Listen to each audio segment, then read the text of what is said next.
पाक पढ़े अल्लाहुम्मा सल्ली अला सय्यिदना मौलाना मोहम्मद बारिक वसल्लिम सलातो व सलामन अलैका या रसूल अल्लाह सलातो व सलामन अलैका या हबीब अल्लाह सल्लल्लाहु ताला अलैहि वसल्लम। हज़रात, ये महफिल सरकार मदीना सल्लल्लाहु ताला अलैहि वसल्लम की महफिल है और हमारा अकीदा है कि सरकार अपनी महफिल में तशरीफ लाते हैं, क्योंकि कौन कहता है दूर रहते हैं, कौन कहता है दूर रहते हैं, बन के आंखों में नूर रहते हैं। कौन कहता है दूर रहते हैं, बन के आंखों में नूर रहते हैं। क्या हुआ जो मदीना हमसे दूर है, हमारे दिल में हुजूर रहते हैं, हमारे दिल में हुजूर रहते हैं। मौत मेरे दोस्तों कोई बुरी चीज नहीं है, बल्कि सरकार मदीना राहत क़ल्ब सीना अहमद मुजतबा मोहम्मद मुस्तफ़ा सल्लल्लाहु ताला अलैहि वसल्लम इरशाद फरमाते हैं कि मोमिन की मौत उसके लिए तोहफा है,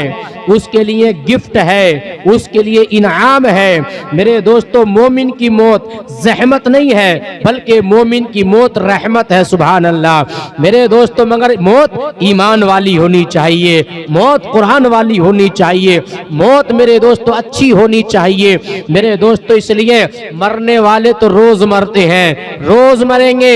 मेरे दोस्तों, जो दुनिया में आया है वो दुनिया से जाएगा भी, मगर जाने जाने में फर्क होता है। कोई शराबी बन के जाता है, कोई नमाजी बन के जाता है, कोई बुरा बन के जाता है, कोई अच्छा बन के जाता है, कोई नेक बन के जाता है। इसलिए मैं कहना चाहूंगा, जाने जाने में बड़ा फर्क है। मेरे भाई जरा सुन, अल्लाह ताला मरने के बाद इंसान का मकाम और बढ़ा देता है, मरने के बाद घटता नहीं है। अरे आप जरा सोचें, जब हम जिंदा होते हैं तो मेरे दोस्तों देखिए, लोग हमें भले ही देखना पसंद ना करें, लेकिन जब इंतकाल हो जाता है तो वही इंसान जो हमें देखना पसंद नहीं करता है वो भी आता है और कफन हटा हटा के हमारा चेहरा देखता है।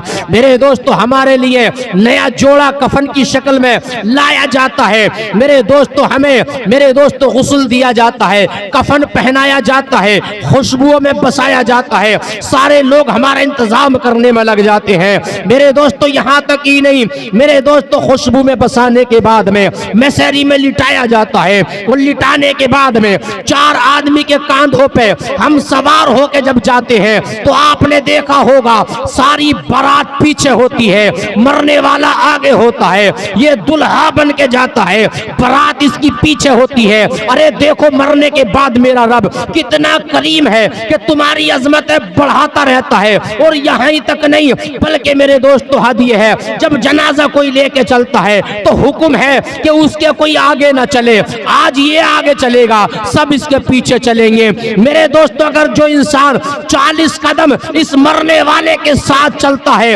अल्लाह ताला उसके गुनाहों की माफ़िरत फरमा देता है। ये मुर्दे के साथ चलने की बरकत है। मुझे बताओ, अगर कोई मुर्दे के साथ 40 कदम चलता है, अल्लाह ताला उसके गुनाहों को माफ फरमा देता है। तो आज अगर कोई अपने भाई के कांधे से कांधा मिला के चले, अपने रिश्तेदार से कांधा मिला के चले, अपने बाप के कांधे से कांधा मिला के चले, अरे जब मुर्दों के साथ मेरे दोस्तों 40 कदम चलने पे अल्लाह गुनाह माफ करता है, तो जिंदों के साथ चलने से अल्लाह ताला कितना राजी होगा। इसलिए मेरे दोस्तों, एक बात ये भी कहना चाहूंगा, जो अपनों से अलग रहते हैं उनकी कीमत घट जाती है, जो अपनों के साथ रहते हैं कीमत बनी रहती है। हनीफ कादरी को कहने दीजिए, आप जब जाएंगे मार्केट में अंगूर खरीदने के लिए, जो अंगूर टूटे हुए एक अलग क्रेट में पड़े रहते हैं उनकी कीमत बड़ी कम होती है, मगर जो अंगूर गुच्छे में अपनों के साथ रहते हैं उनकी कीमत ज्यादा होती है। मैंने कहा, भाई अंगूर तो दोनों एक ही है, लेकिन कीमत कम और ज्यादा कैसी है? तो कहने लगे, मौलाना ये अंगूर अपनों से टूट के जुदा हो गए हैं, इस वजह से कीमत घट गई है। पता ये चलता है, जो अपनों में मिल के रहता है कीमत बढ़ जाती है, जो अपनों से जुदा हो जाता है कीमत घट जाती है। इसलिए मेरे भाइयों जरूरी है, देखो मरना तो सभी को है। आज देख लो मेरे दोस्तों, जनाजा लेके जा रहे हैं मेरे दोस्तों, हर इंसान आंसू बहाता हुआ जाता है, लेकिन मरने वाला हंसता हुआ जाता है। वो दिन भी याद कर जिस दिन ये पैदा हुआ था। अगर मेरे दोस्तों बच्चा जब पैदा होता है अगर ये ना रोए तो सारे घर वाले रोने लगते हैं। माँ भी रोती है, बाप भी रोता है, भाई भी रोता है, अजीज अकारिब भी रोते हैं, क्योंकि बच्चा नहीं रो रहा है। और जिसके बच्चे की रोने की आवाज जिनके कानों में आती है तो बहन भी मुस्कुराने लगती है, भाई भी मुस्कुराने लगता है, अपना भी मुस्कुराने लगता है, बेगाना भी मुस्कुराने लगता है। अरे एक वक्त वो था जब ये रो रहा था तो जमाना हंस रहा था, आज ये जब जा रहा है तो जमाने को रुला के जा रहा है। बहन भी रो रही है, भाई भी रो रहा है, अपना भी रो रहा है, बेगाना भी रो रहा है। हद तो ये है यार, तेरा इंतकाल हुआ है, इंतकाल तेरा हुआ है, पड़ोसी के घर खाना मजा नहीं लग रहा है। इंतकाल तेरा हुआ है, पड़ोसी को खाने में मजा नहीं आ रहा है। इंतकाल तेरा हुआ है, पड़ोसी बीबी से कहता है यार खाना अच्छा नहीं लग रहा, पड़ोस में इंतकाल हो गया है। यार मुझे बता मेरे दोस्त, अल्लाह ताला तेरी कितनी अजमतें बढ़ा रहा है। देख सारी दुनिया तेरे पीछे है। आज तू 4 आदमी के कांधे पे सवार हो गए। अरे दुनिया में जिंदा था तो 2 टांगों पे चलता था, आज मर गया है तेरे लिए 4 कांधे लग गए हैं। बदल बदल के ये कांधा लगा के जा रहे हैं। और हद ये नहीं मेरे दोस्तों, जब जनाजा लेके चले तो हुक्म है कि जनाजा तेज लेके ना चलो, जोर से ना लेके चलो, बल्कि आहिस्ता आहिस्ता लेके चलो, कहीं इसे झटका ना लग जाए। मेरे भाई बताओ, अरे मरा तो कुत्ता भी था, मरी तो बिल्ली भी थी, लोगों ने घसीट के कूड़ा घर पे डाल दिया, लोगों ने घसीट के मेरे दोस्तों कूड़ा घर पे जाकर फेंक दिया। लेकिन सुन, जब तेरा इंतकाल हुआ है तुझे गुस्ल दिया गया, तेरा इंतकाल हुआ है तुझे कफन पहनाया गया, तेरा इंतकाल हुआ है तू इज्जत के साथ दुनिया से जा रहा है, सब तेरा चेहरा देख रहे हैं। आज तू दूल्हा बन के जा रहा है और तेरी अजमत तो देख, जब तू दुनिया में जिंदा था नमाज पढ़ने जाता था तो इमाम के पीछे पढ़ता था, लेकिन आज जब तेरे नमाज जनाजा की बारी आई है इमाम साहब भी तेरे पीछे हैं, तू इमाम के भी आगे है। पता ये चला मरने के बाद में अजमतें बढ़ती है। मुझे बताओ मेरे भाई, अगर जिंदा इंसान इमाम के पीछे नमाज पढ़ता है, मरने के बाद इमाम से भी आगे हो जाता है। हद ये नहीं, अगर कारी है तो पीछे है, तेरा जनाजा आगे है, मौलवी पीछे है, तेरा जनाजा आगे है, कारी पीछे है, तेरा जनाजा आगे है, इमाम साहब पीछे है, तेरा जनाजा आगे है, मुफ्ती आजम मुरादाबाद पीछे है, तेरा जनाजा आगे है। अगर मेरे दोस्तों यहाँ तक ही नहीं, अगर इमाम काबा भी है तो वो पीछे है, तेरा जनाजा आगे है। मैंने कहा परवरदिगार आलम, ए मालिको मौला, मैंने तसव्वुर में सवाल रब से किया, ए मेरे परवरदिगार ये तो बता दे, ये जब जिंदा था तो इमाम के भी पीछे था, आज मर गया तो इमाम के भी आगे है, इसकी वजह क्या है? तो तसव्वुर में जवाब मिला, ए हनीफ कादरी, उसकी वजह ये है, ये जिंदा इंसानों से इसका मर्तबा इस वजह से बढ़ गया है। अगर कोई जिंदा इंसान जब मक्का मदीना भी अगर चला जाए तो मदीना जाके मुस्तफा के रोजे की जियारत करेगा, लेकिन इसकी मौत इसके लिए तोहफा इस वजह से है। तसव्वुर में जरा मेरे दोस्तों आप जरा ढूंढे इस बात को, मेरा रब फरमाता है, तसव्वुर में जवाब मिलता है, हनीफ कादरी अगर कोई जिंदा मक्का मदीना जाता है तो नबी के रोजे की जियारत करेगा, मरने के बाद में ये जब कब्र में जाएगा तो रोजे की जियारत नहीं, खुद मदीने वाले मुस्तफा के चेहरे की जियारत करेगा, उनके चेहरे की जियारत करेगा। फिर दोस्तों मुस्तफा के रोजे की जियारत करेगा। हम तो कहते हैं ए मौत आ, हम तेरा शुक्र अदा करेंगे, क्योंकि जब तक तू आएगी नहीं हम कब्र में जाएंगे नहीं, और जब हम कब्र में जाएंगे नहीं तो नबी का दीदार होगा नहीं। जब हम कब्र में जाएंगे नबी का दीदार होगा।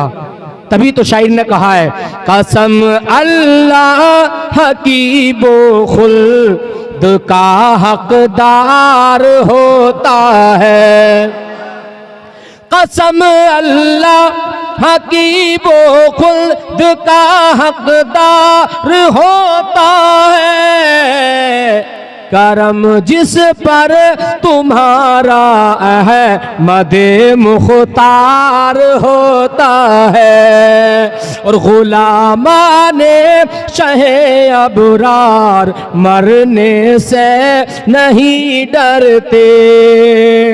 गुलामाने शहे अबरार मरने से नहीं डरते। क्यों? सुना है कब्र में सरकार का दीदार होता है, सुना है कब्र में सरकार का दीदार होता है, सुना है कब्र में सरकार का दीदार होता है। हजरत बिलाल सुभान अल्लाह जब दुनिया से जा रहे थे, बीवी ने कहा है अफसोस तुम दुनिया से जा रहे हो, लेकिन बिलाल ने कहा ए बेगम तेरे लिए गम की बात है, तेरे लिए अफसोस की बात है, मेरे लिए अफसोस की बात नहीं, मेरे लिए तो खुशी की बात है। इसलिए जब मैं कब्र में जाऊंगा तो मदीने वाले आका के चेहरे की जियारत फरमाऊंगा। और हकीकत में दोस्तों दीवाने के लिए ये क्या खुशी कम है कि कब्र में नबी का दीदार होगा। और हकीकत में तीसरा सवाल जो है ना वो है ही नबी के बारे में। बता इनके बारे में क्या कहता था दुनिया में। पहला सवाल होगा मर रब्बु का, तेरा रब कौन है। बंदा नेक है जवाब देगा रब्बी अल्लाह, मेरा रब अल्लाह है। दूसरा सवाल होगा कब्र में मादीनों का, तेरा दीन क्या है।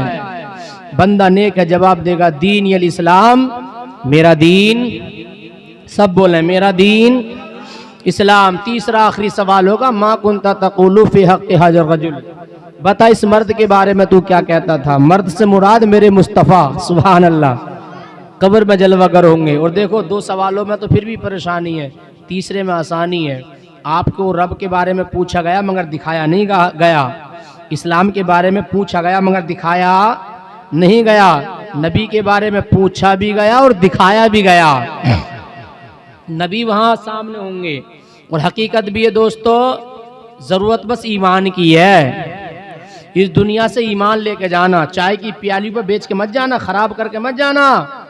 हाँ मैं सही कह रहा हूँ, बात कड़वी है मगर ज़रा सुन लें आप। आज ईमान की हिफाजत नहीं हो रही है। हकीकत में ज़रा ज़रा सी बात पे झूठ बोला जा रहा है, चुगली खाई जा रही है, शराबें पी जा रही हैं, मेरे दोस्तों सट्टा खेला जा रहा है। मेरे दोस्तों न जाने कौन सा ऐसा गुनाह जो हम नहीं कर रहे आज, बताएं आप। इसलिए मेरे भाइयों अपने ईमान की हिफाजत करो। तुम मुसलमान हो, मुसलमान अय्याशियों के लिए नहीं होता है।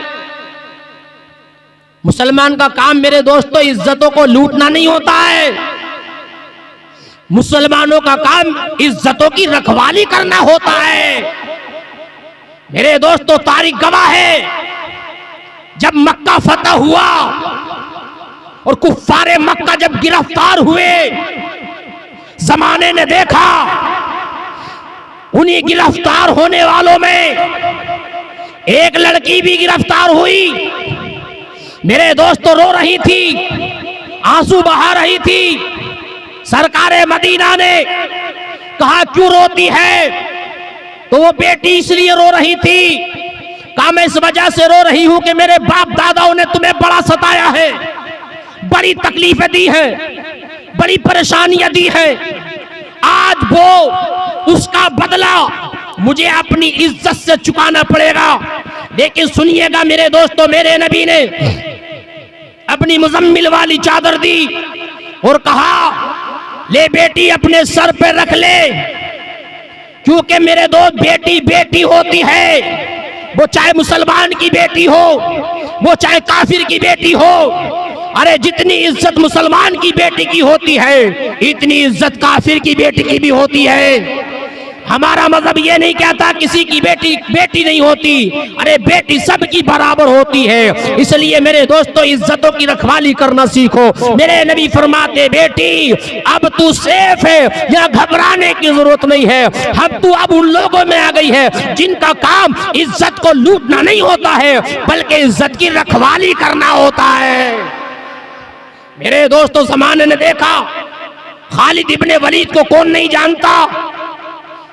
मेरे दोस्तों उनके मुकाबलों में जालिम ने कहा खालिद इब्ने वलीद को दावत दो, वो अपनी फौज को बस हमारे बाजारों से निकाल दे, हम फैसला उसके हक में दे देंगे। जालिमों का क्या इरादा था मालूम है? इन जालिमों ने जवान जवान हसीन लड़कियों को सजा के जेबतन करके बाजारों में खड़ा कर दिया था। कहा ये मुसलमान जब इधर से गुजरेंगे ये तुम्हें देखेंगे, इनका ईमान लूट लेना।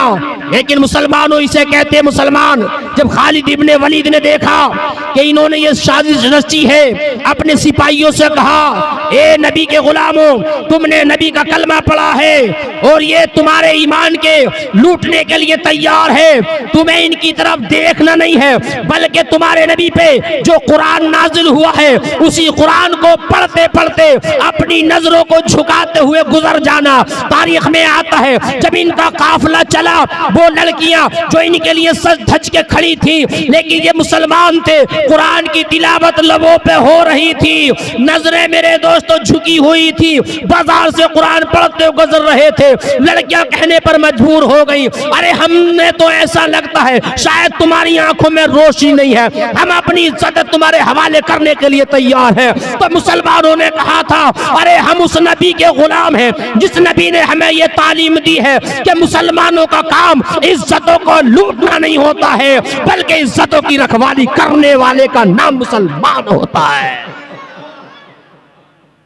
आज हमें मेरे दोस्तों ना अपनी हिफाजत कर पा रहे हैं, ना अपनी बहन की इज्जत की हिफाजत कर पा रहे हैं। मेरे दोस्तों आज मेरे दोस्तों इज्जतों के जनाजे हम निकाल रहे हैं। आज मेरे दोस्तों हमारी माँ और बहनें बाजारों की जीनत बन रही है। मेरे भाइयों याद रखना, अच्छे भाइयों तो अपनी बहन पे कंट्रोल करो, अच्छे बेटे हो तो अपनी माँ पे कंट्रोल करो, अच्छे शोहर हो तो अपनी बीवी पे कंट्रोल करो। मेरे नबी की हदीस पाक है, ये औरत जब जहन्नम में जाएगी तो अकेली नहीं जाएगी, अपने साथ 4 मर्दों को लेकर जाएगी।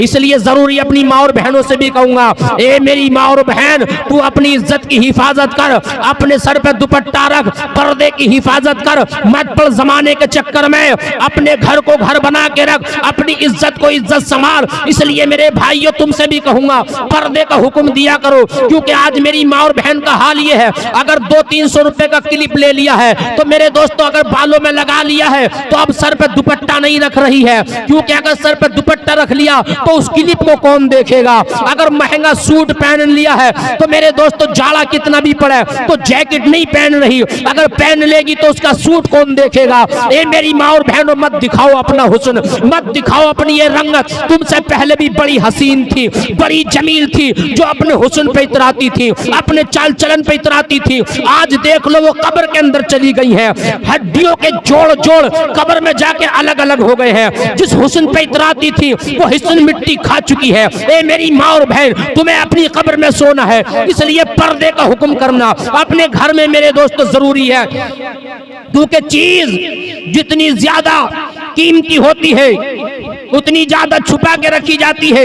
मेरे दोस्तों मिट्टी को कोई नहीं छुपाता, लेकिन लोहा होता है तो घर में रखते हैं, चांदी होती है तिजोरी में रखते हैं, सोना होता है लोकर में रखते हैं। और अगर किसी मेरे भाई पे हीरा हीरा तो हीरे को तो पता ही नहीं देगा है या ना है। मुसलमानों कान खोल के सुनो, मेरी बहन की इज्जत, बेटी की इज्जत, बीबी की इज्जत, माँ की इज्जत इन हीरों से भी ज्यादा कीमती है, क्योंकि हीरा एक बार चला जाएगा तो दोबारा वापस वापस आ जाएगा, मगर माँ बहन की इज्जत एक बार चली गई तो फिर वापस नहीं आती है। जब इज्जत चली जाती है तो उसका भाई सर उठा के चलने के काबिल नहीं रहता है। जब इज्जत चली जाती है उस बेटी का बाप किसी को मुंह दिखाने के काबिल नहीं रहता है। जिसकी इज्जत चली जाती है उसकी माँ की मेरे दोस्तों जमाने में रुसवाई हो जाती है। इसलिए मेरी माँ और बहनों तुमसे भी गुजारिश है, जितना हो सके अपने मजहब इस्लाम को बदनाम ना करो, बदनाम ना करो। आप पर्दे में रहे, पांचों टाइम की नमाज पढ़े और पांचों टाइम की नमाज पढ़ के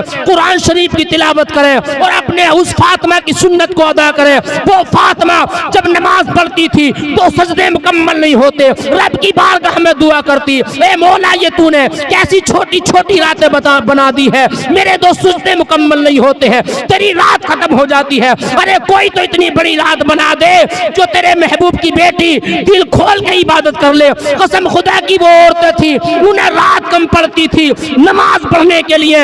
आज माँ और बहन को रात कम पड़ती है फेसबुक चलाने के लिए। ये मेरी माँ और बहनों, तुम नमाजें पढ़ के कुरान पढ़ के अपने घर का अच्छा माहौल बना के अपने बेटों को नमाजी बना दो, अपने बच्चों को नमाजी बना दो। यहाँ नमाजी बना के तेरा घर जन्नत बन जाएगा। जन्नत में फातिमा खुश हो जाएंगी, जिससे फातिमा खुश, उससे फातिमा का बाबा खुश हो जाएगा। जिससे रसूल खुदा खुश हो जाते हैं उससे खुदा खुश हो जाता है। जिससे रब राजी हो जाता है उससे सारी कायनात राजी हो जाती है।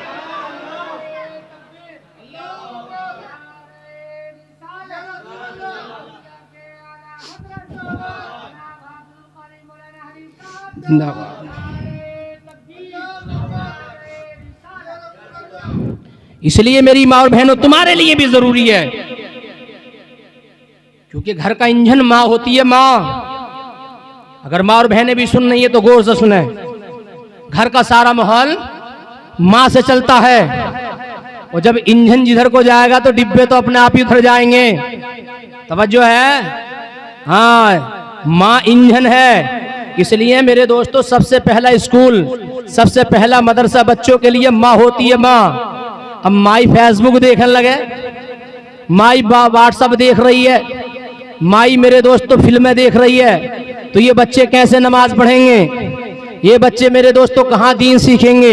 इसलिए जरूरी है जैसा बीज होता है वैसा पेड़ आता है, वो जैसा पेड़ होता है वैसा उसका फल आता है। इसलिए मेरी माँ और बहनों से भी जरूरी गुजारिश है कि आप अपने शोहर की इताअत करें, आप उनकी फरमाबरदार बने, अपने शोहर को अपना गुलाम ना बनाएं। आज ना अगर जरा सी कोई कमी होती है सारे घर को मेरे दोस्तों सर पे उठा लेती है, मुझे घर में मिला ही क्या है, जब से आई हूं मैं तो परेशानी हूँ। ए मेरी माँ और बहनों ऐसा नहीं है, अपने सरताज की कदर करना सीखो, अपने शोहर की कदर करना सीखो। अरे जिस घर में जिसके आदमी की कदर नहीं होती है उस घर में बरकतें नहीं होती है। इसलिए जरूरी है, अल्लाह के नबी का फरमान है, शोहर का मकाम इतना बड़ा है, मेरे नबी फरमाते हैं अगर दुनिया में किसी को सजदा करने का हुक्म होता तो मैं औरतों को हुक्म देता कि हम अपने शोहरों को सजदा करें। इतना बड़ा हुक्म मेरे दोस्तों शोहर का होता है। अल्लाह के नबी फरमाते हैं शोहर की इतनी बड़ी फरमाबरदारी है, अगर काले रंग का पहाड़ है शोहर कहे लाल रंग का कर दे, हालांकि होगा नहीं, मगर बीवी इनकार ना करे बल्कि करने में लग जाए। यहाँ तक ही नहीं है मेरे दोस्तों, और भी बहुत सारी बात है, यानी नाफरमानी नहीं करनी चाहिए। यहाँ जितने लोग बैठे हो मैं तुमसे कहना चाहूंगा अगर कोई औलाद चाहती है कि हमें जन्नत मिल जाए तो अपने माँ बापों को राजी करना। कोई बीवी चाहती है मुझे जन्नत मिल जाए तो अपने शोहर को राजी करना। भाई मसला दोनों का ही है। औलाद चाहती है तो माँ बाप को राजी रखे, बीवी चाहती है तो शोहर को राजी रखे।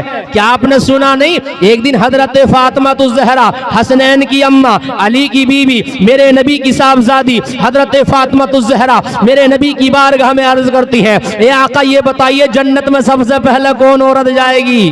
जोर से सुभान अल्लाह, और दूसरे कह दो, हाँ वोल्टेज बढ़ा के कह दो। कहा बाबा जान सबसे पहले कौन औरत जाएगी? तो फातिमा सोच रही थी मुझे ही कहेंगे, सुभान अल्लाह, मुझे ही कहेंगे। इसलिए मेरे दोस्त तवज्जो रखना। लेकिन मेरे नबी सरकार मदीना राहत क़ल्ब व सीना अहमद मुजतबा मोहम्मद मुस्तफ़ा सल्लल्लाहु ताला अलैहि वसल्लम ने अपनी बेटी के लिए ना कहा, बल्कि एक औरत जो लकड़हारे की बीबी है उसके लिए कह दिया, ए फातिमा अगर सबसे पहले कोई जन्नत में जाएगी तो वो लकड़हारे की बीबी है। बस इतना सुनना था कि चेहरे पे जर्दी आ गई। मेरे दोस्तों थोड़ा गम करने लगी। कहा बेटी क्या बात है, क्यों रंजीदा हो गई? अभी तो बड़ी खुशी हो रही थी। तो फातिमा ने कहा, ए बाबा जान मैं समझ रही थी आप मुझे कहेंगे क्या वो औरत मुझसे ज्यादा तकवेदार है, क्या मुझसे अच्छी इबादत करती है, मुझसे अच्छे रोजे रखती है, क्या उसके अंदर क्या खूबी है जो मुझसे भी पहले जन्नत में जाएगी। और दुनिया की अगर कोई सबसे हसीन औरत, सबसे खूबसूरत औरत अगर तकवे में, परहेजगारी में, नमाज में, इबादत में, तिलावत में, हुस्न में, अखलाक में, खानदान में अगर कोई है तो वो फातिमा है।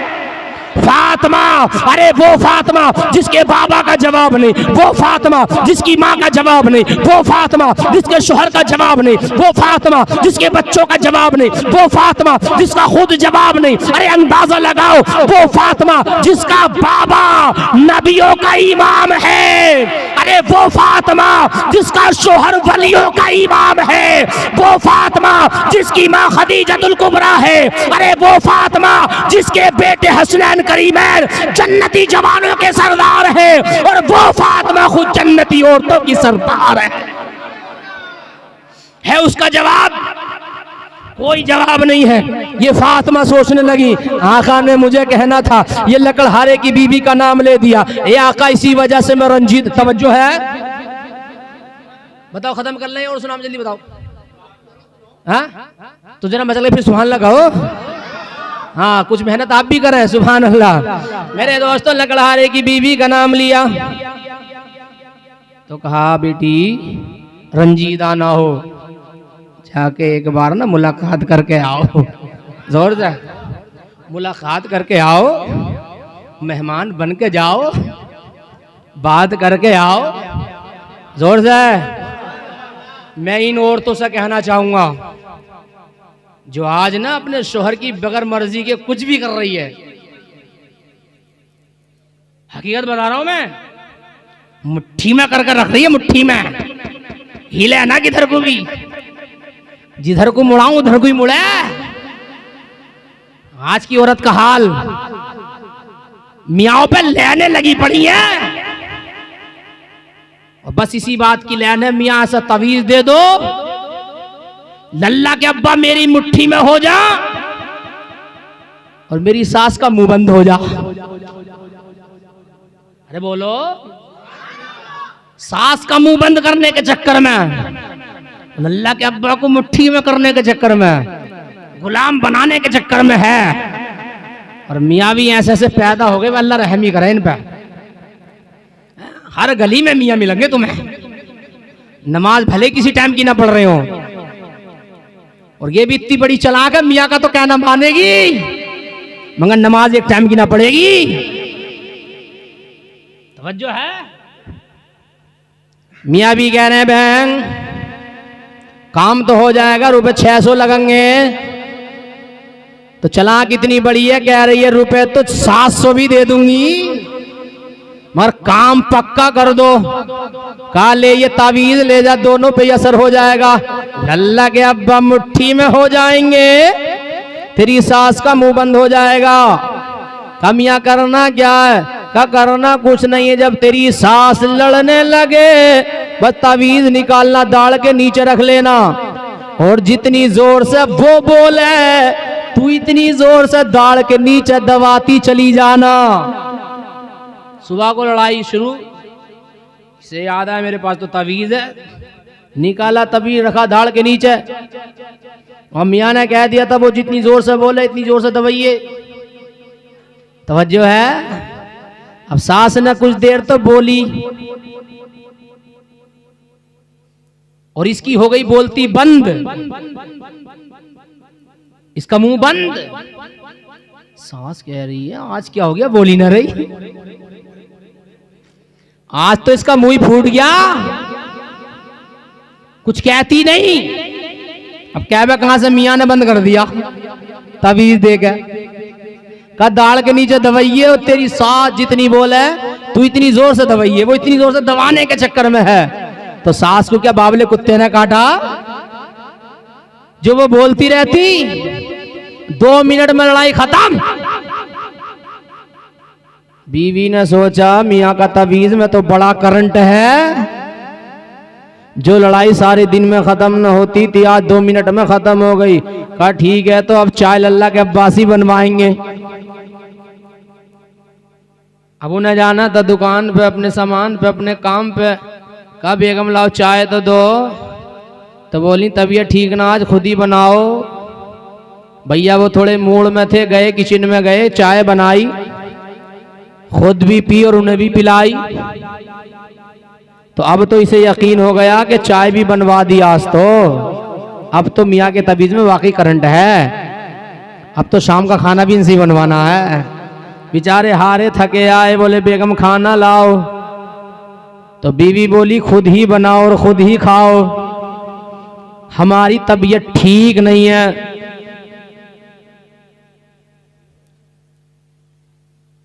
नजर पड़ी डंडे पे, बोले तबीयत ठीक ना कि ना। उठाया डंडा, कहा ना ठीक, कहाँ ठीक ना अभी, और लेकर डंडा। और जब करी है सर्विस तो भाई साहब कोई नट बोल्ट न छोड़ा जहां सर्विस न कर दी। और जब तबीयत हो गई बढ़िया तो मेरे दोस्तों इस औरत की रात बड़ी मुश्किल से गुजरी। सुबह होते ही मियाँ के पास, अरे बोली मियाँ ये तो बता दो तवीज कौन सा वाला दिया है। उसका तो असर ही उल्टा हो गया, सारे नट बोल्ट ढीले पड़े हैं। तो मेरी माँ और बहनों, खाली मियाँ के तवीज से काम न चलेगा, जरूरी है अपने शोहर का अदब कर। देख जो शोहर का अदब करती है उसका मकाम देख। आज तू ना अपने शोहर को खिलौना बना के रख रही है, अपनी मुट्ठी में रख रही है, अपना गुलाम बना के रखना चाहती है। अरे बेवकूफ है ये औरत, ना समझ है औरत। क्योंकि जो अपने शोहर को अपना गुलाम बनाती है तो खुद गुलाम की बीबी कहलाती है। अरे लाजवाब है वो औरत, बेमिसाल है वो औरत, अच्छी है वो औरत, निराली है वो औरत, प्यारी है वो औरत जो अपने शोहर को अपना गुलाम नहीं बनाती बल्कि अपना बादशाह बनाती है और खुद बादशाह की बीवी कहलाती है। ए मेरी माँ और बहन, अपने शोहर को अपना गुलाम बनाएगी तो गुलाम की बीवी कहलाएगी, अपने शोहर को बादशाह बनाएगी तो रानी कहलाएगी। अब तेरी मर्जी, गुलाम की बीवी बन के रहे या बादशाह की बीवी बन के रहे। अब देखो जो मेरे दोस्तों बादशाह की बीवी होती है, जो अपने शोहर की कदर करती है, अपने शोहर के घर की मेरे दोस्तों हिफाजत करती है, अपने शोहर के बिस्तर की हिफाजत करती है, अपने मेरे दोस्तों शोहर के जितने भी काम हैं उन कामों में मेरे दोस्तों दिल लगा के करती है। तो मेरे दोस्तों फिर मकाम वो मिलता है। लकड़हारे की बीवी है यार, गरीब की बीवी है, अमीर की नहीं है, मजदूर की बीवी है, किसी मालदार की नहीं है। लेकिन फातिमातुज ज़हरा जब मिलने के लिए गई, दरवाजे पे जाके दस्तक दी तो आवाज आई कौन हो? कहा मैं नबियों के इमाम की बेटी फातिमातुज ज़हरा हूँ, मैं ज़हरा हूँ, मैं हजरत फातिमातुज ज़हरा हूँ, हसनैन की अम्मा हूँ, जरा तुमसे मुलाकात करनी चाहती हूँ, जरा दरवाजा तो खोल दो। लेकिन अंदर से उस औरत ने कहा ए फातिमा, ये हमारा मुकद्दर कि हमारे दरवाजे पे नबियों के इमाम की बेटी आई है, हसनैन की माँ आई है, अली की बीबी आई है, लेकिन हमारा ये मुकद्दर है, हमें तो बड़ी खुशी है, लेकिन हम क्या करें, हम अपने शोहर की इजाजत के बगैर नबियों के इमाम की बेटी को भी अंदर नहीं बुला सकते। और जोर से अंदाजा लगाओ यार कौन आया है? नबियों के इमाम की बेटी। बुरा ना मानना मेरी माँ और बहनों, इज्जतें करो अपने शोहर की। अगर मकाम चाहती हो, बुलंदी चाहती हो, अजमतें चाहती हो, शरबत चाहती हो, जन्नत में दाखला चाहती हो, अदब करो अपने शोहर का। नबियों के इमाम की बेटी, और बेटी भी ऐसी मेरे नबी की बारगाह में जब हजरत फातिमा ज़हरा तशरीफ लेकर आती तो मेरे नबी खुद इनके लिए खड़े हो जाते हैं। सुभान अल्लाह, सुभान अल्लाह। मेरे दोस्तों, फातिमा जाती है, मेरे दोस्तों बोसा देती हैं, और देने के बाद में मेरे नबी अपनी जगह हजरत फातिमा को बैठाते हैं, और बैठाने के बाद में मेरे दोस्तों बड़ी इज्जत देते हैं। और हकीकत भी है, मेरे नबी फरमाते हैं अगर किसी घर में बेटी है और खाने पीने की चीज जब कोई लाया करे तो सबसे पहले बेटों को ना दिया करें बल्कि बेटी के हाथ में दिया करें, बेटी के हाथ में दिया करें। मुसलमानों, इसकी एक वजह यह भी है, अरे जब तक तेरे घर में बेटी बन के रहती है तो तू इसे पहले दे दिया कर, ससुराल में पता नहीं कोई इसे पहले देगा या ना देगा। क्योंकि मेरे दोस्तों ऐसा होता है, बाप के घर तो मेरे दोस्तों बाप से फरमाइश कर देती है, मगर ससुराल में जाके कभी कभी मेरे दोस्तों जब रोना आता है सास भी ताने देती है, मेरे दोस्तों ननंद भी ताने देती है, और लोग भी ताने देने लगते हैं, बेचारी रोती है। लेकिन मेरे भाइयों, तुमसे भी कहना चाहूंगा, जब कोई मेरी माँ या कोई मेरी बहन, कोई बेटी ससुराल में रोया करे तो ये मत सोचना इसे घर का काम ज्यादा करना पड़ रहा है, ये मत सोचना इसे पोछा लगाना पड़ रहा है, ये मत सोचना खाना तेरे लिए ज्यादा बनाना पड़ रहा। ना ना, ये खाना बनाने की वजह से नहीं रोती, पोछा लगाने की वजह से नहीं रोती। आप कहेंगे फिर मौलाना हनीफ साहब क्यों रोती है? तो मेरे भाई, कभी कभी आंसू इस वजह से भी निकल जाते हैं, जिस बाप ने बचपने से जवान किया है पाल के, कभी कभी उस बाप की मोहब्बत में भी आंसू आ जाते हैं, उस माँ की मोहब्बत में भी आंसू आ जाते हैं, जिन बहनों को छोड़ कर आई है उन बहनों की मोहब्बत में भी आंसू आ जाते हैं, जिन भाइयों का प्यार तेरे लिए ठुकरा के आई है, कभी कभी जब भाइयों की याद आती है तो बहन की आंखों में आंसू आ जाते हैं। वो भी तो इंसान है। लेकिन सुनो यार मेरे दोस्त, देखे लकड़हारे की बीवी ने कहा, हसन ने कहा अम्मा हम भी साथ चलेंगे। कहा ठीक है चलिए। इधर मेरे दोस्तों रात को जब शोहर आया, मेरे दोस्तों बीवी ने कहा आज हमारे घर पर नबियों के इमाम की बेटी फातिमा ज़हरा तशरीफ लाई, जोर से तशरीफ लेकर आई है। कहा फिर आपसे इजाजत लेनी है। वो मैंने कह दिया कल आ जाना, मैंने शोहर से इजाजत नहीं ली है घर में बुलाने की, अगर आप इजाजत दे दें तो क्या उनसे मुलाकात कर ली जाए? मेरे दोस्तों जरा सोचें यार, ये भी ये किसी की बेटी होगी, अपने शोहर के घर में बगैर इजाजत फातिमा को ना बुला रही। कहा नहीं इजाजत है। उन्होंने इजाजत दी, इधर से ये तशरीफ लेकर आई और दरवाजे पे आके दस्तक दी। कहा कौन हो? कहा मैं फातिमा, और मेरे साथ में हसन भी तशरीफ लाए हैं। अब तकवा देखें आप, अब होना तो ये चाहिए था, मुलाकात होती, बैठ के बातचीत होती। कहा हसन कहां? लकड़हारे की बीबी ने कहा बीबी ए फातिमा ज़हरा मैं बड़ी शर्मिंदा हूं, मैंने इजाजत तुम्हारी तलब की है, हसन की नहीं ली है, और मैं बगैर शोहर के उन्हें अंदर आने की इजाजत नहीं दूंगी, आपकी इजाजत ली है। ए नबियों के इमाम की बेटी एक करम और फरमा दे, आज और चली जाए, रात को मैं जब मेरे शोहर आएंगे तो हसन की इजाजत भी ले लूंगी। तारीख में आता है दोस्तों, आज भी लौट के आ गई, 2 दिन हो गए, मगर जब कहते हैं ना, जब तीसरा दिन आया हसन को साथ लिया, हुसैन ने देखा हसन जा रहे हैं, अब हसन जाए और हुसैन रह जाए, जोर से है कामा, जब हसन जा रहे हैं तो हुसैन भी जाएंगे। और हकीकत में दोनों बच्चे हैं बड़े प्यारे। एक मर्तबा ना मेरे नबी मस्जिद नबी में जलवागर है, एक देहाती आदमी आए, ने सोचा कुछ तोहफा तो था नहीं उसके पास, रास्ते में हिरनी का बच्चा पकड़ कर ले आया, नबी की बारगाह में पेश कर दिया। जोर से कह दो। इतने में हसन आए, कहा नाना जान हिरनी का बच्चा बड़ा अच्छा है। कहा चाहिए? कहा तुम ले जाओ। सुभान अल्लाह। यार बताओ, उस हिरनी के बच्चे पे भी कुर्बान जाओ जिसे हसन पसंद कर रहे हैं। घर लेकर आए, जब हुसैन ने देखा तो कहा भाई हसन बहुत देर से खेल रहे हो, अब थोड़ी देर के लिए हमें भी दे दो। कहा नहीं, नाना से लाए हैं, तुम्हें भी अगर खेलना तो जाके नाना से तुम भी ले लो। यार नाना नवासे की मोहब्बत बड़ी अजीब होती है। तो हुसैन ने भी कहा हसन, जितने नाना तुम्हारे हैं उतने नाना हमारे भी हैं। जब हसन को दिया है तो हुसैन को भी नाराज नहीं करेंगे। हम अभी जाते हैं और वादा करते हैं जब तक वापस नहीं आएंगे, जब तक हिरनी का बच्चा हम भी ना लेके आ जाएं। यार किसी पे नाज हो या ना हो, नाना पे जरूर होता है क्या नहीं? नाना तो नाना ही होते हैं दोस्तों, हकीकत भी। अल्लाह बच्चों के नानाओं को सलामत रखे। और मैं तो कहूंगा जमाने के नाना एक तरफ, मुस्तफा एक तरफ, फिर भी मेरे दोस्तों नबी का जवाब नहीं है। एक मर्तबा ना हसन हुसैन दोनों बच्चे कांधे पे बैठ के सवारी कर रहे थे।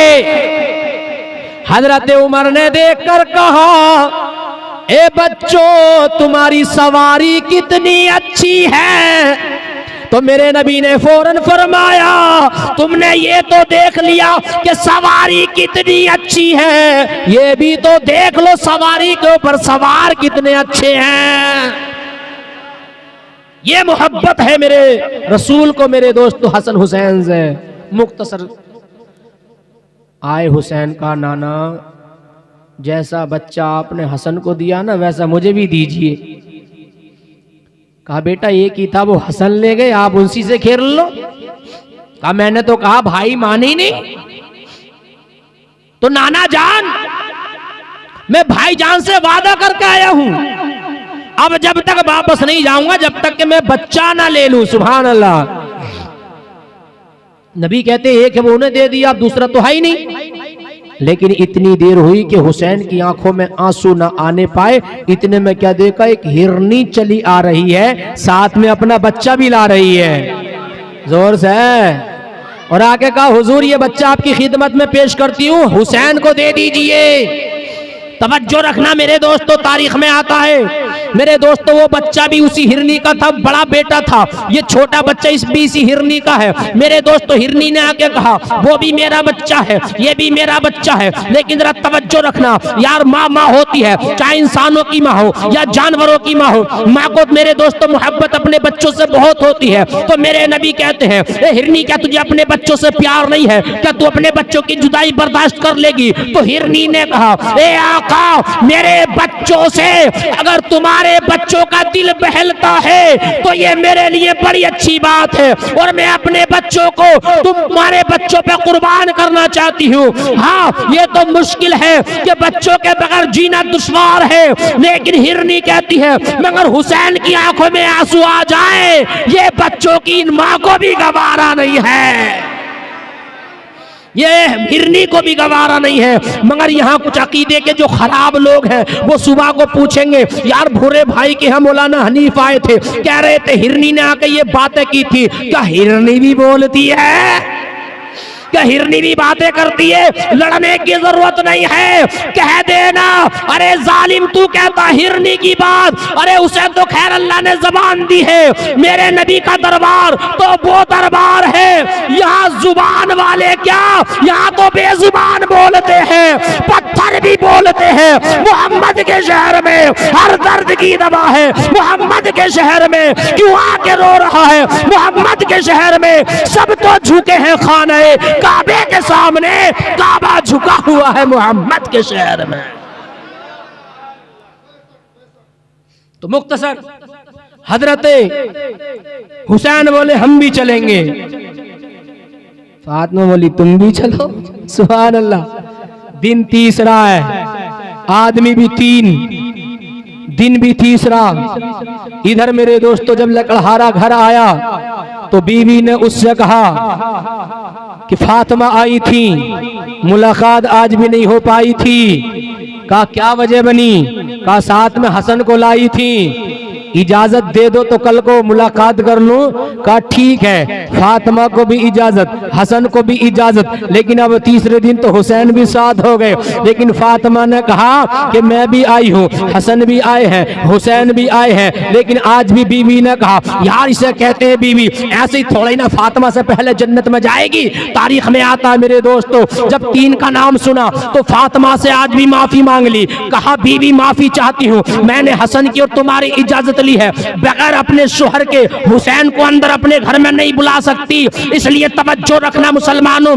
आज जब तीसरा दिन हुआ, शोहर घर पे आया, कहा क्या बेगम मुलाकात हो गई क्या? नबी की बेटी हमारे घर आई थी। तो मेरे दोस्तों बीबी ने कहा हाँ आई तो, लेकिन मुलाकात नहीं हुई। कहा क्या वजह थी? कहा पहले दिन आई थी तो मैंने तुमसे इजाजत ली थी, जब तुमने इजाजत एक की दी थी, दूसरे दिन को बेटा लेकर आई, मैंने बेटे की इजाजत मांगी, तीसरे दिन आज वो दोनों बेटे लेकर आई थी। मैं तुम्हारे बगैर मर्जी के उन बेटों को घर में कैसे बुला लेती? मैंने आज भी मुलाकात नहीं की है। जब शोहर ने इतना सुना, ए बेगम हमारी दहलीज पे, हमारे घर पे एक नबी की बेटी, नबियों के इमाम की बेटी, हसनैन करीमैन की माँ, अली की बीवी, जन्नती औरतों की सरदार, अरे हमारे घर पे रोज आती है, रोज चली जाती है, ये तो हमारा मुकद्दर है। ए बेगम सुन ले, आज के बाद हसन के लिए नहीं, हुसैन के लिए नहीं, फातिमा के लिए नहीं, बल्कि नबी के घराने से जो भी हमारे घर में आएगा सबके लिए इजाजत है,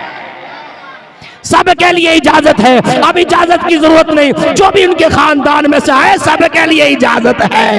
ये मुस्तफा का घराना है। मुस्तफा आपके जैसा कोई आया ही नहीं, आता भी कैसे जब अल्लाह ने बनाया ही नहीं। कहा सबके लिए। चौथा दिन मुलाकात मुकम्मल होने वाली है। बात आधी आ चुकी है रात। तुम्हारे साथ क्या है बात? किसी से करनी है मुलाकात? हैं? उन्हीं का आ रहा फोन, तुम्हारा जल लिया थोड़ा बहुत खून? नहीं जल लिया? जब मैं चल सुभान अल्लाह। हाँ ये फोन जो है ना बड़ा दिक्कत है। हकीकत में बार बार अगर एक बार मना भी कर दो दोबारा करने वाला करे, उसे क्या पता क्या हो रहा है। अब फोन से ज्यादा मजा तकरीर में आ रहा है। सुभान अल्लाह। मेरे दोस्तों यही हुआ जब मुलाकात हुई। तो अब आलम देखें, जब घर में हुई एंट्री, घर में दाखला, जब एंट्री हुई तो आलम कुछ अलग था। देखे तो एक कोने में डंडा भी रखा था। इसे ना कह रहे उस वाले को कह रहा हूं मैं। एक कोने में डंडा, एक कोने में पानी, एक में गरम एक में ठंडा। समझ रहे हैं आप? गरम भी और ठंडा भी। मेरे दोस्तों वुजू का पानी अलग भर के रखा है, मुसल्ला तैयार है, लकड़हारा गरीब है। लेकिन मेरे दोस्तों जब ये आलम देखा तो फातिमा ने कहा ये क्या मंजर है? ठंडा पानी भी है, गर्म पानी भी है, डंडा भी है, मुसल्ला भी है, वुजू के लिए लोटा भी है। आखिर वजह क्या है? तो बीवी ने कहा मेरे शोहर एक लकड़हारे हैं, वो लकड़ी का काम करते हैं, घर में हारे थके आते हैं। अब मुझे पता नहीं उन्हें गुस्ल करना है, मुझे पता नहीं उन्हें वुजू करना है, मुझे पता नहीं उन्हें हाजत किया है। अगर उन्हें हाजत वुजू करने की होगी तो ये पानी हाजिर है, मैं फौरन हाजिर कर दूंगी। मेरे शोहर जब घर में आएंगे उन्हें हाजत नहाने की होगी तो मैं पानी हाजिर कर दूंगी। अगर उन्हें हाजत ठंडे से नहाने की है तो मैं ठंडा पानी हाजिर कर दूंगी। गर्म पानी से नहाएंगे तो गर्म पानी हाजिर कर दूंगी। उसके बाद जब वुजू करके तैयार हो जाएंगे तो ये मुसल्ला रखा है, उसके बाद वो नमाज पढ़ेंगे तो मैं मुसल्ला हाजिर कर दूंगी, फिर खाना भी दूंगी। तवज्जो रखना यार, सारा काम अपने शोहर के लिए कर रही है, अपनी सारी जिंदगी के जो काम है शोहर के लिए मेरे दोस्तों कर रही है कि शोहर की खुशनुदी मिल जाए, शोहर की खुशनुदी मिल जाए। ये मेरी माँ और बहनों तुमसे भी कहना चाहूंगा, अजमत चाहती हो, वकार चाहती हो तो अपने शोहर की खिदमत कर लो, वरना याद रखना जिसका शोहर दुनिया से चला जाता है फिर दुनिया वाले उस औरत की कदर नहीं करते हैं। ब्याह शादियों में जाती है बेचारी अलग अलग बैठी हुई नजर आती है, कोई उससे मेरे दोस्तों बातें करने तैयार नहीं होता है। इसलिए अपने शोहर के मकाम को समझो। मेरे दोस्तों जब देखा ये आलम उन दावत, मेरे दोस्तों जब मुलाकात करने के बाद में जब नबी की बारगाह में नबी की बेटी गई तो मेरे नबी ने फरमाया मुलाकात हो गई। नबी फरमाते हैं मुलाकात हो गई।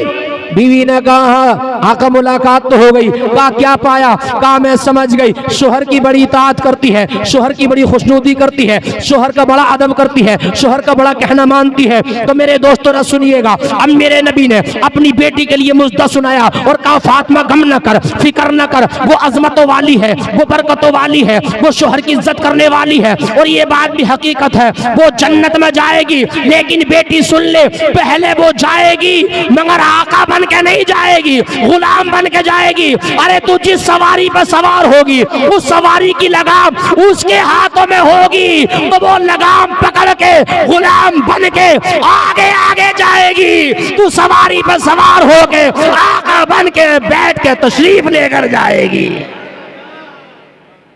तो हकीकत में मेरे दोस्तों अपने शोहर की मैं चाहूंगा बीवियों से वो अदब करें, और शोहर से भी कहना चाहूंगा भाई साहब मेरी दादागिरी बीवियों पे न चला मैं।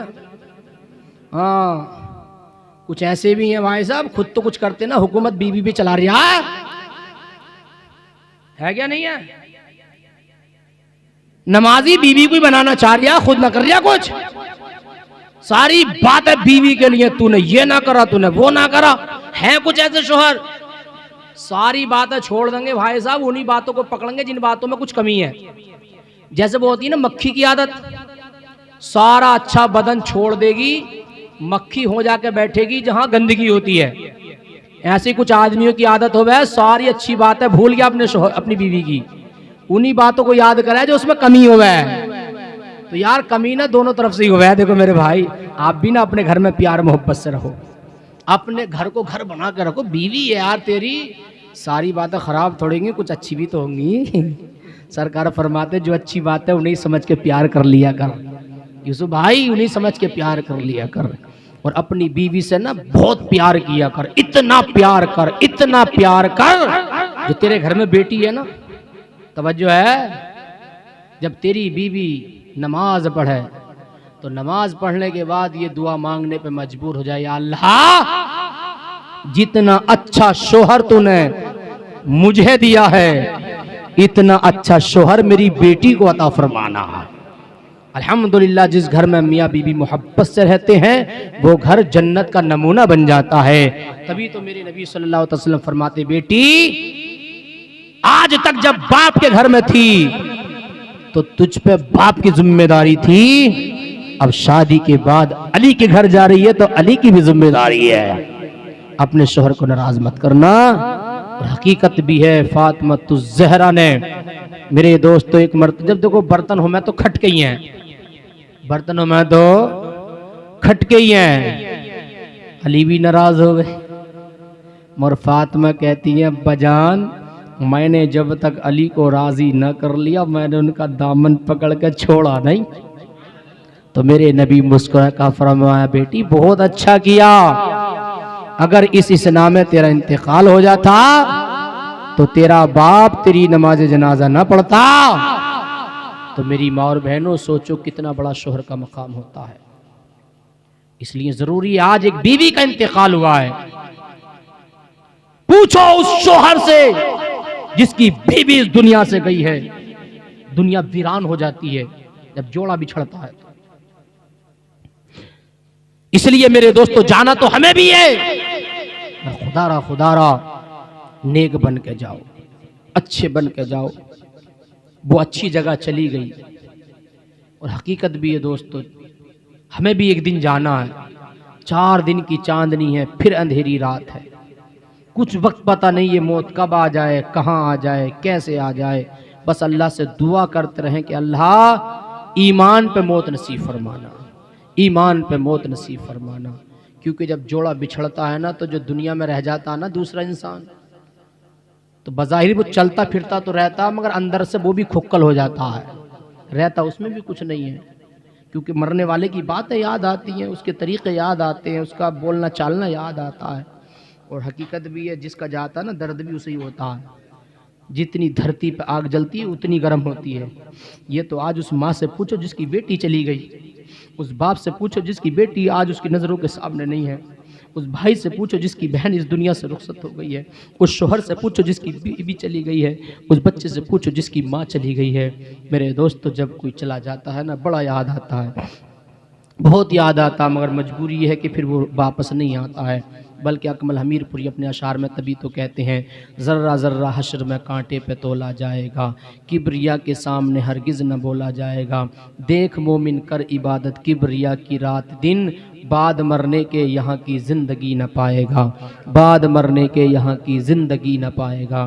तो मेरे दोस्त, जो एक बार चला गया फिर वो नहीं आता है। बस खुदारा उनके लिए दुआएँ करें। अब दुआ का तरीका यही है, आप 5 टाइम की नमाज़ पढ़ें, उनके हक़ में दुआ करें, कुरान की तिलावत करें, उनके लिए साले सवाब करें। या तो हर रोज़ कब्र पे जाएं, या हर रोज़ नहीं तो 8 दिन मेरे दोस्तों कब्र पे जाएं। 8 दिन में एक बार जाएं। हो सके तो मेरे दोस्तों गुलाब लेके जाएं, इतर लेके जाएं। अगरबत्ती बेहतर नहीं है, खुशबू के लिए ले जाती है अगरबत्ती, तो बेहतर इतर लेके जाएं, है ना। तो वहाँ जाके साले सवाब करें। कुल हुवल्लाह शरीफ याद है तो कुल हुवल्लाह पढ़ लें।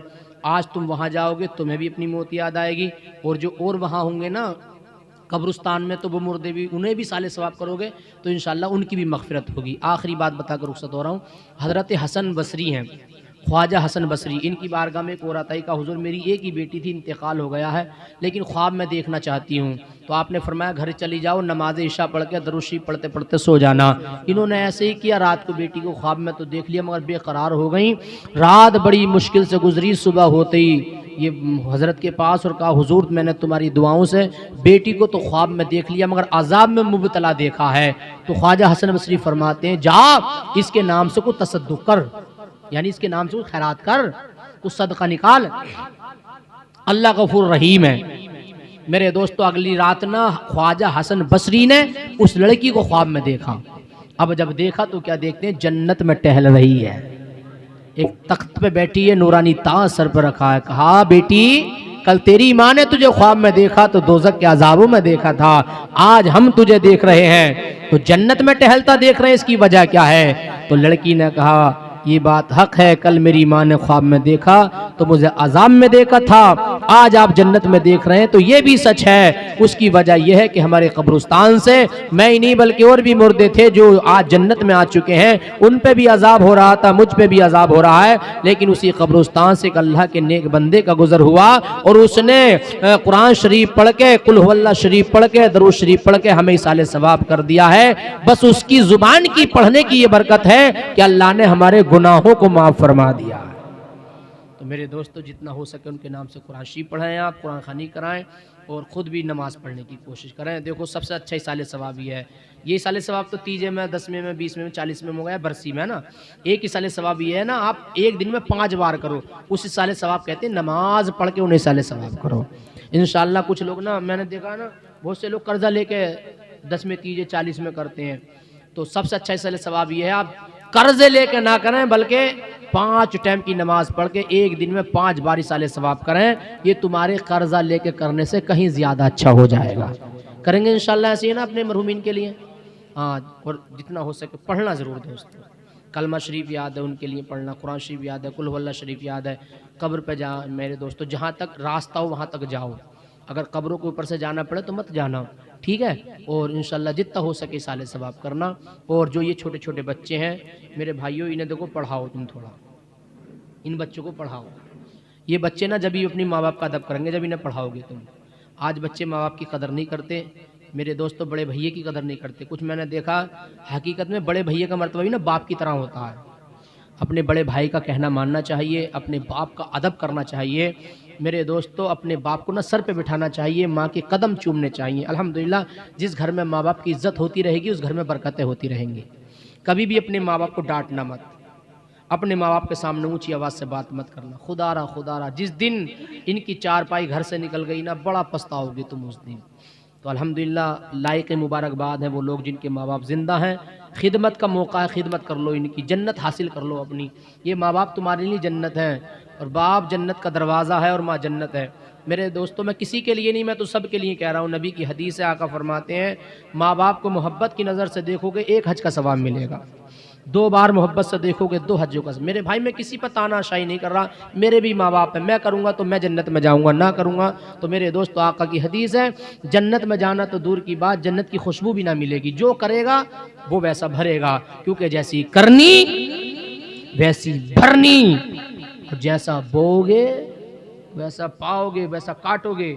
और ये बात तो हकीकत में किसान का बेटा हूँ, अगर हम गेहूं बोते हैं तो गेहूं काटते हैं, गन्ना बोते हैं तो गन्ना काटते हैं। और ये आज तक नहीं हुआ किसी ने गन्ना बो के गेहूं काट लिए हो, गेहूं बो के धान काट लिए हो, नहीं, जैसा बोया जाता है वैसा काटा जाता है। तो खुदा रहा किसी का मत करो, कौन क्या कर रहे अपने माँ बाप के साथ, तुम अपने माँ बाप के साथ हुस्न सलूक करो, उनकी कड़वी कड़वी बातें मानो, उनसे प्यार करो जितना हो सके। यार जमाना है क्या, सब मजे देखने वाले होते हैं मेरे भाई, अपने घर को घर बनाओ, अपने माँ बाप का अदब करो। बल्कि शायर ने तो यूं कहा है कि मेरे हर गम को वो चेहरे से समझ लेती है, कि मेरे हर गम को वो चेहरे से समझ लेती है, ऐसा कोई भी नहीं है मेरी माँ जैसी है, ऐसा कोई भी नहीं है मेरी माँ जैसी है, ऐसा कोई भी नहीं है मेरी माँ जैसी है। माँ जैसा प्यार नहीं मिलेगा पूरी दुनिया में। मैंने आज अभी यहाँ आने से पहले अपनी माँ से बात की थी, मुझे थोड़ा नज़ला हो रहा जुकाम, तो माँ ने आवाज़ पहचान ली, का बेटा तबीयत ख़राब है। मैंने कहा थोड़ा नज़ला हो रहा, तो कह रही दवा ली क्या नहीं ली, जाना मत कहीं। मैंने कहा मैं एक मिला शरीफ में जाना, कहा ठीक है ज़्यादा दूर मत जाना। तो यार माँ बताइए, एक आवाज सुन के वो पहचान लेती है, माँ है, कितनी फिक्र होती है माँ बाप। और हमें कोई फिक्र ही ना माँ बाप की। खुदारा अल्लाह हमें अपने माँ बाप की अदब व एहतराम करने की तौफीक अता फरमाए। और हकीकत में इन शेरों को सुन लो और उसके बाद सलातो सलाम, क्योंकि माँ बड़ी दौलत है, क्योंकि माँ की दुआ खाली नहीं जाती, माँ की दुआ टाली नहीं जाती। एक माँ है जो 4-5 बच्चों को पाल लेती है, मगर 4-5 बच्चों से एक माँ पाली नहीं जाती। खुदारा दुनिया एक तरफ, माँ बाप एक तरफ, इन्हें सुख पहुंचाओ, सुख पहुंचा दो, इंशाल्लाह कभी जमाने में रुसवा नहीं होगे तुम। इनके कदमों में अपने सर झुका दो, जमाना तुम्हारे कदमों में होगा इंशाल्लाह। क्योंकि माँ बाप जब दिल से दुआ करते हैं तो इनकी दुआएं भी कबूल होती हैं, और दिल से बद्दुआ कर दें तो हाँ सीधे से लग जाना माँ के अपने बाप के। गलती हो गई हो तो माफी मांग लेना, कह देना अब्बा अम्मा तुम्हारा बेटा हूँ, तुम माफ ना करोगी तो कौन करेगा, अब्बा तुम माफ ना करोगे तो कौन करेगा। ये देखो यार जिनके आज नहीं है वो क्या करे बेचारे, तुम्हारे तो हयात है जिनके, वो जाके माफी मांगे आज। और ये मत सोच के रुक जाइयो मैं 20 साल का हो गया, 50 साल का, 60 साल का हो गया होगा तू औरों की नज़र में होगा 60 साल का बूढ़ा, माँ की नज़र में तो आज भी उसका बच्चा है तू, आज भी तू उसका बेटा है। मेरे दोस्त अभी हम एक प्रोग्राम में उड़ते, कासिम मौलाना साहब भी थे, मैं भी था, आमिर जो लड़का वो हजरत आमिर, अभी जो अपनों ने वहाँ उधर कब्रिस्तान की तरफ जो प्रोग्राम किया था, मेरे दोस्त तो मैंने वही बात है वहाँ भी बताई। उस बच्चे ने रोते रोते पूरी मिलाद सुनी, और मेरे दोस्त तो मिलाद ख़त्म करने के बाद फ़ौरन माँ बैठी थी, उसके माँ के हाथ चूमे और माँ से माफ़ी मांगी। और फिर मेरे दोस्त तो पता चला कि उसने अपनी माँ को राज़ी कर लिया। माँ मेरे दोस्त तो बहुत खुश हुई उसकी, और वाकई हकीकत भी है, माफ़ी मांगना कहना तो माँ सीने से लग गया कैसी बात कर रहा, चल मैं तुझे माफ़ कर दिया, मैं नाराज़ी कब थी। तो माँ होती है मेरे भाई। अल्लाह ने ना दिल बड़ा नरम दिया है माँ का, बड़ा नरम। एक सहाबी थे, उनकी ज़ुबान से कलमा जारी नहीं हो रहा, नबी ने यही कहा था माँ अपने बच्चे को माफ़ कर दे। कहा नहीं करूँगी। कहा क्या वजह हो गई थी ऐसी? कहा मुझसे ऊंची आवाज़ में बोल गया था। आज वो बच्चे सोचें जो अपनी माँ बाप को मारते हैं, माँ नाराज़ थी, कलमा जारी नहीं हो रहा था, तो मेरे नबी फरमाते हैं जहन्नम में जलेगा।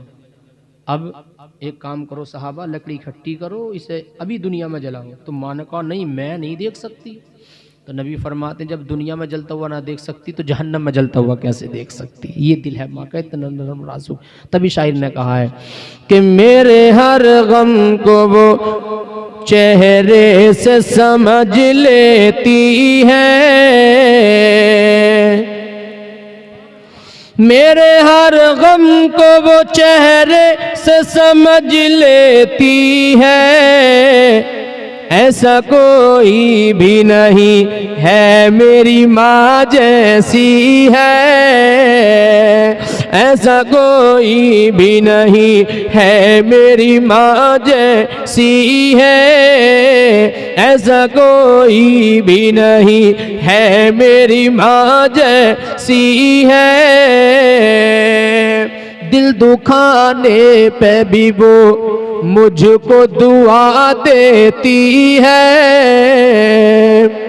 दिल दुखाने पे भी वो मुझको दुआ देती है,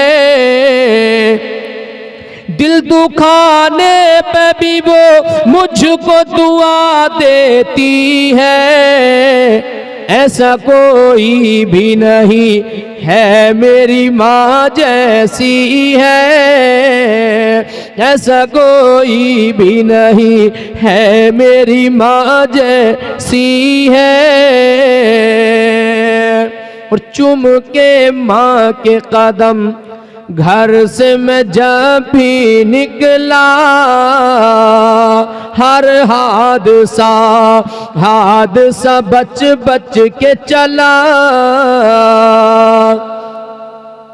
चूम के माँ के कदम घर से मैं जब भी निकला, हर हादसा बच बच के चला,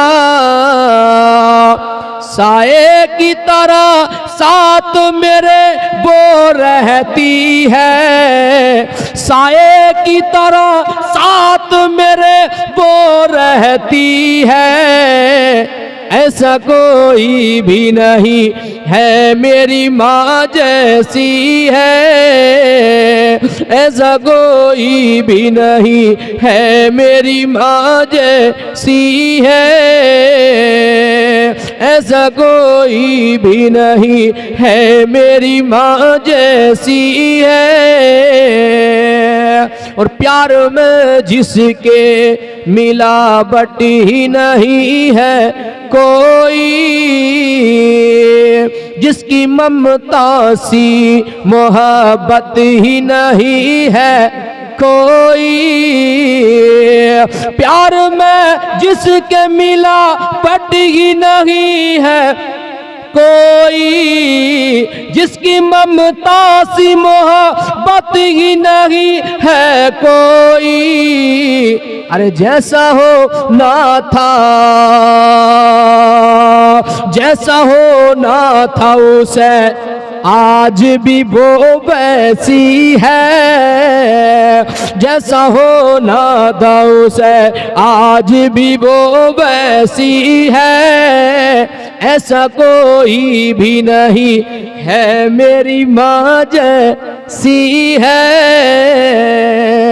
ऐसा कोई भी नहीं है मेरी माँ जैसी है। दौलत न काम आई वफा काम आ गई, महबूब किबरिया की सना काम आ गई, मुबतला हुआ था मैं मुसीबत में एक दिन, उस वक्त मेरी माँ की दुआ काम आ गई, उस वक्त मेरी माँ की दुआ काम आ गई। अल्लाह की बारगाह में दुआ है, अल्लाह ताला हम सबों को नेक अमल करने की तौफीक अता फरमाए, और जो मरहुमा इस दुनिया से गई हैं अल्लाह ताला उनकी मग़फ़िरत फरमाए, अल्लाह हम सबों को नेक अमल करने की तौफीक अता फरमाए। वक्त की किल्लत थी, बातें अधूरी रह गईं, अच्छे अच्छे लोगों से मुलाकातें अधूरी रह गईं, हम भी मुसाफिर हैं, तुम भी मुसाफिर, ज़िंदगी रही तो मुलाकात होगी फिर। अस्सलामु अलैकुम व रहमतुल्लाहि व बरकातुहू।